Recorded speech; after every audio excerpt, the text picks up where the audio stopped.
Hello dear students, welcome back to my channel physics SPC. Rotational motion का एक question. A ring of mass M radius capital R is acted upon a by a force F S on figure. There are sufficient friction between the ring and ground. The force of friction necessary for pure rolling. ठीक है, तो ये आपकी चार choice दे रखी है। यहाँ जो फ्रिक्शन होता है वो स्टैटिक होता है, ठीक है ना। और स्टैटिक फ्रिक्शन फोर्स तुम जानते हो, ये सेल्फ एडजस्टिंग होता है और वेरिएबल होता है, ठीक है ना। सेल्फ एडजस्टिंग है और वेरिएबल होता है। तो जितना जरूरत हो प्योर रोलिंग के लिए उतना स्टैटिक फ्रिक्शन सफिशेंट है यहाँ पर, जितना भी जरूरत होती है, ठीक है। चलिए, अब क्वेश्चन में हमसे यही पूछ रहा है कि कितना force of friction pure rolling करने के लिए। तो प्योर रोलिंग करने के लिए अगर प्योर रोलिंग चाहते हैं तो इसकी सेंटर ऑफ मास में एक्सेलरेशन आ गया ए, और मान लो ये ऐसे घूम रहा है अल्फा से। तो प्योर रोलिंग की पहली कंडीशन क्या होती है? प्योर रोलिंग कंडीशन, प्योर मान लो यहाँ पे ये प्योर रोलिंग हो रही है। तो प्योर रोलिंग, ये नीचे वाला सरफेस कैसा है बेटा? इसका फिक्स है। जब नीचे वाला फिक्स सरफेस हो तो सेंटर ऑफ मास का जो एक्सेलरेशन होता है इजुकल टू आर अल्फा होता है। अब सेंटर ऑफ मास का एक्सेलरेशन मैंने ए लेट किया है, तो ए इजुकल टू कितना? R alpha. तो पहली इक्वेशन तो ये हो गई, फर्स्ट इक्वेशन ये हो गई। अगर अल्फा के लिए निकालना चाहें तो ए अपॉन आर, ठीक है ना। प्योर रोलिंग क्वेश्चन में कहा है प्योर रोलिंग, ठीक है। अब फ्रिक्शन किधर माने इसमें? तो जिधर मानना हो उधर मान लो। आपको इधर मानना है इधर मान लो, इधर मानना है इधर मान लो, किधर भी मान सकते हो फ्रिक्शन फोर्स की दर्शन को। अगर मैंने मान लो इधर मान लिया और मैंने सॉल्व किया, अगर फ्रिक्शन फोर्स नेगेटिव आ गया तो इसका मतलब क्या है? अगर मान लो कि मैंने इधर की तरफ माना फ्रिक्शन फोर्स और सॉल्व किया, फ्रिक्शन फोर्स नेगेटिव आ गया, तो उसका मतलब क्या है? इसका मतलब जो भी हमने डायरेक्शन मानी है वो डायरेक्शन इधर ना होके इधर होगी, और पॉजिटिव आया तो जो मैंने मानी है वही करेक्ट है, ठीक है ना। तो उससे कोई फर्क नहीं पड़ता कि फ्रिक्शन आप इधर मानो या उधर मानो। अपने आप अगर फ्रिक्शन नेगेटिव आया तो जो भी मैंने माना है उसको उल्टा कर दो, वो एक्चुअल डायरेक्शन नहीं है। जो मैंने मानी है अगर नेगेटिव आ रही है फ्रिक्शन फोर्स की वैल्यू, तो जो डायरेक्शन मैंने कंसिडर करी है उसका जस्ट उल्टा कर दीजिए, बस वही फ्रिक्शन की डायरेक्शन होगी, ठीक है। तो मैं किधर भी मान सकता हूँ, मान लो मैंने इधर की तरफ लेट कर ली, ये फ्रिक्शन है। और कौन सा फ्रिक्शन है भाई? स्टैटिक फ्रिक्शन है, काइनेटिक नहीं है। कौन सा फ्रिक्शन है? स्टैटिक, सही है। चलिए, तभी तो वो सेल्फ एडजस्टिंग है। जितना चाहिए उतना रोल करने के लिए जितना चाहिए उतना ले लेंगे, ठीक है। अच्छा, नंबर वन। दूसरी निकालें कैसे अब? तो देखो, एक होता है F net is equal to mass into acceleration of centre of mass. ये वाला फॉर्मूला लगा रहा हूँ मैं, तो नेट फोर्स लिख रहा हूँ। नेट फोर्स एफ नेट वो कितना लिख रहा हूँ? F minus friction force. भाई अप्लाइड फोर्स ये लग रहा है, एफ इधर लग रहा है, एक ये लग रहा है, तो इस पर नेट फोर्स देखूं तो एफ माइनस एफ तो लिखूंगा। लेकिन मास इनटू एक्सेलरेशन किसका? सेंटर ऑफ मास का, क्योंकि इसके हर एक पॉइंट का एक्सेलरेशन तो अलग अलग होगा, क्योंकि रोलिंग मोशन कर रही है। हर एक पार्टिकल का, इस रिंग के हर एक पार्टिकल का एक्सेलरेशन देखूंगा तो अलग अलग होगा। सेंटर ऑफ मास का एक्सेलरेशन लिखेंगे, तो सेंटर ऑफ मास का एक्सेलरेशन कितना बेटा? मैंने माना है ए, तो ए माना है तो ए लिख लो, is equal to F minus small f. पहली क्वेश्चन तो ये, दूसरी क्वेश्चन बन गई, सॉरी, पहली ये रही और दूसरी ये रही।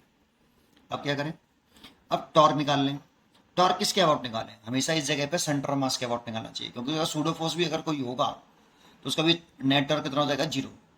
तो सूडो फोर्स हमेशा सेंटर ऑफ मास पे लगते हैं अगर लगेंगे तो, ठीक है नहीं। तो सेंटर ऑफ मास के अबाउट टॉर्क निकाल रहा हूं मैं। Net torque about centre of मास। तो देखो, इस जगह पर एक तो mg का फोर्स होगा ऐसे नीचे की तरफ, और एक नॉर्मल एक्शन कॉन्टेक्ट फोर्स और होगा, लेकिन इनकी line of action centre of mass से ही जा रही है। टॉर्क का फॉर्मूला क्या होता है? R cross F, vector form में, लेकिन इसे ऐसे लिखें तो क्या लिख सकते हैं? R perpendicular F. तो इस फोर्स की line of action centre of mass से पास हो रही है, तो सेंटर ऑफ मास से इस फोर्स की परपेंडिकुलर सेपरेशन कितनी है? जीरो। इसलिए नॉर्मल फोर्स का टॉर्क कितना हो जाएगा? जीरो। और mg का भी टॉर्क कितना हो जाएगा? जीरो, क्योंकि इसकी भी लाइन ऑफ एक्शन कहां से पास हो रही है? सेंटर ऑफ मास से। तो इन दोनों का तो टॉर्क जीरो हो जाएगा। बचा कौन? कैपिटल एफ और स्मॉल एफ। तो कैपिटल एफ का टॉर्क लिखूं सेंटर ऑफ मास के अबाउट, तो कैपिटल एफ लिख दिया। अब क्या होता है, आर परपेंडिकुलर, तो देखो इसकी लाइन ऑफ एक्शन ये हो गई फोर्स की, और यहां से इस सेंटर ऑफ मास से देखो अलग डायग्राम बना दूं थोड़ा सा, यहाँ वो थोड़ा सा खराब सा हो गया, ये फोर्स हो गया बेटा। तो आर परपेंडिकुलर ये वाला होगा बेटा इसमें, ये क्योंकि इसकी लाइन ऑफ एक्शन ये है। तो फोर्स की लाइन ऑफ एक्शन पर किसके अबाउट निकालें, टॉर्क सेंटर ऑफ मास के, तो सेंटर ऑफ मास से परपेंडिकुलर कर लेते हैं ऐसे, ये आर परपेंडिकुलर हो गया। और इसकी डायरेक्शन कैसे होगी आर परपेंडिकुलर की, ये ऐसे, तो इसको एक्सटेंड करना पड़ेगा हमें। तो कितना हो गया, एफ इंटू आर परपेंडिकुलर कितना हो गया, रेडियस के बराबर, देखो आर, तो आर लिख लिया। अब इसकी डायरेक्शन और ध्यान दो, सबसे इंपॉर्टेंट है डायरेक्शन, आर क्रॉस एफ, जो डायरेक्शन आर क्रॉस एफ की होगी वही टॉर्क की डायरेक्शन होगी।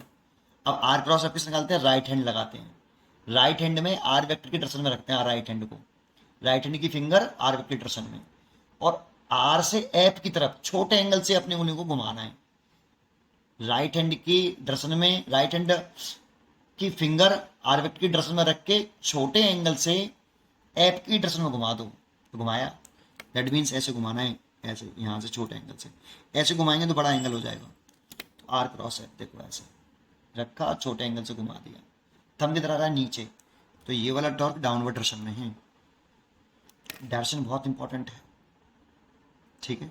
अब किसका टॉर्क निकालना है मेरे को, फ्रिक्शन फोर्स का, ये तो अप्लाइड फोर्स का हो गया, एप का, तो फ्रिक्शन फोर्स देखो मैंने ऐसे माना है, स्मॉल एफ। इसका टॉर्क निकालना है तो इस पर, इसकी लाइन ऑफ एक्शन पर मेरे को क्या ड्रॉ करना पड़ेगा, परपेंडिकुलर, तो मैंने परपेंडिकुलर ड्रॉ कर दिया सेंटर ऑफ मास से, क्योंकि टॉर्क सेंटर ऑफ मास के अबाउट निकालना, तो परपेंडिकुलर सेंटर ऑफ मास से ड्रॉ करेंगे, किस पर, लाइन ऑफ एक्शन पर, फोर्स पर कर दिया। तो ये आर वेक्टर हो गया, ये भी रेडियस के बराबर ही है, लेकिन इसकी डायरेक्शन को एक्सटेंड करें तो ये आर वेक्टर डायरेक्शन हो गई।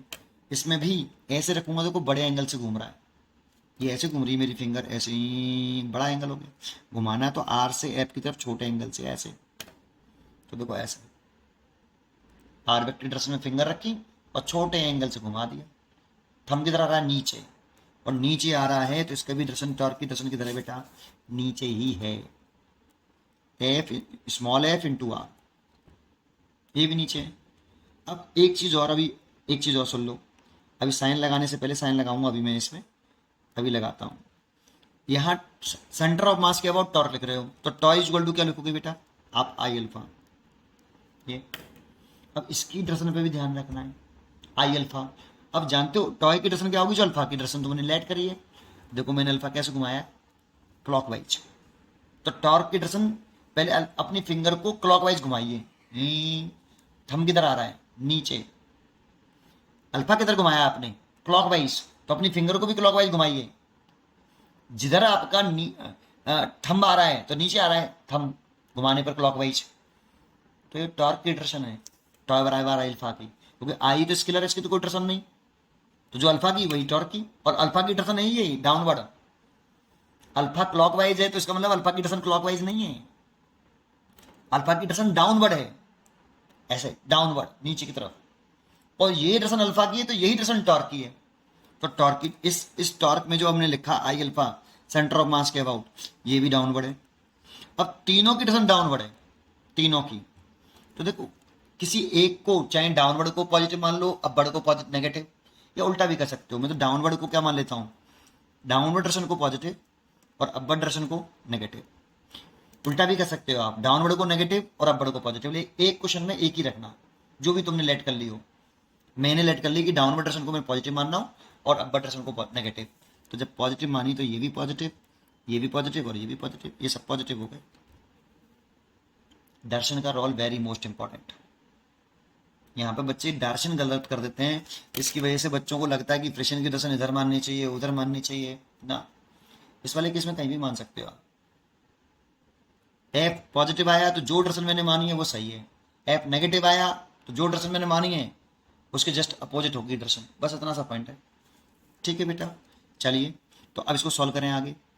तो इसमें आगे सॉल्व करें तो देखो moment of inertia centre of मास के अबाउट कितना होता है, क्योंकि मास दे रखा है, रेडियस दे रखी है, सेंटर ऑफ मास और रिंग है, तो रिंग का moment of inertia centre of मास के अबाउट होता है mr²,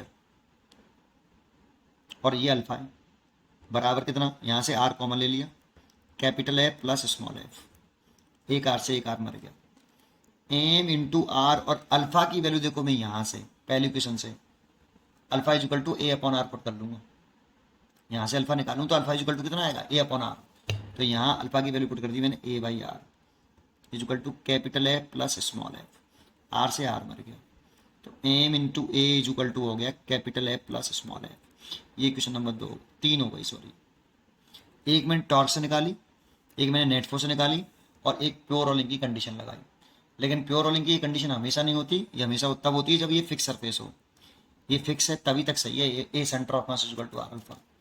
ठीक है, चलिए आगे बढ़ते हैं। अब इन दोनों इक्वेशनों को सॉल्व कर लो, दूसरी और तीसरी को, दूसरी और तीसरी इक्वेशन को सॉल्व कर लीजिए, काम खत्म। तो देखिए फर्स्ट इक्वेशन क्या थी बेटा, M A is equal to capital F minus small F, ये सेकंड इक्वेशन है। और थर्ड इक्वेशन मैंने निकाली, M A is equal to capital F plus small F, equation ये थर्ड है। ठीक है, मैं क्या कर लूँ बेटा, सब्ट्रैक्ट ऐड कर लेता हूँ, ये कट गया, ये 2ma हो गया बराबर 2f, तो a निकाल लेता हूँ यहाँ से, 2 से 2 कट गया, capital F upon small F, देखो a निकले आया। लेकिन निकालना मेरे को फ्रिक्शन फोर्स है, तो किसी एक इक्वेशन में पुट कर दो, मान लो फ्रिक्शन इक्वेशन नंबर 2 में पुट कर दो, थर्ड में पुट कर दो, किसी में कर दो, M A is equal to capital F minus small F, M F बटे स्मॉल एफ, ए की वैल्यू पुट कर दी एफ माइनस स्मॉल एफ, तो देखो ये एम से एम कट गया, यहाँ से स्मॉल एफ को इधर ले आऊँगा और इसको इधर लेके आऊँगा, तो capital F minus capital F बराबर 0। रिक्वायर्ड फ्रिक्शन कितना है बेटा, ये 0। स्टैटिक फ्रिक्शन है बेटा, वेरिएबल होता है, उसकी रेंज होती है स्टैटिक फ्रिक्शन की 0 से लेके, आपने पढ़ा ना स्टैटिक फ्रिक्शन की रेंज पड़ी होगी 0 से बड़ा और म्यू एस इंटू एन से बराबर या छोटा। स्टैटिक फ्रिक्शन था 0 हो सकता है, स्टैटिक फ्रिक्शन था 0 हो सकता है, क्यों नहीं हो सकता, रिक्वायर फ्रिक्शन इतना है, 0 है ही, रिक्वायर ही नहीं है उसको फ्रिक्शन की रोलिंग करने के लिए, तभी तो लिखा वहाँ पे friction is sufficient for pure rolling, जितना भी चाहिए उतना सफिशिएंट है। स्टैटिक था बेटा। उम्मीद करता हूँ कि आपको ये जरूर समझ में आया होगा। पढ़ते रहिए और खुश रहिए। Thank you.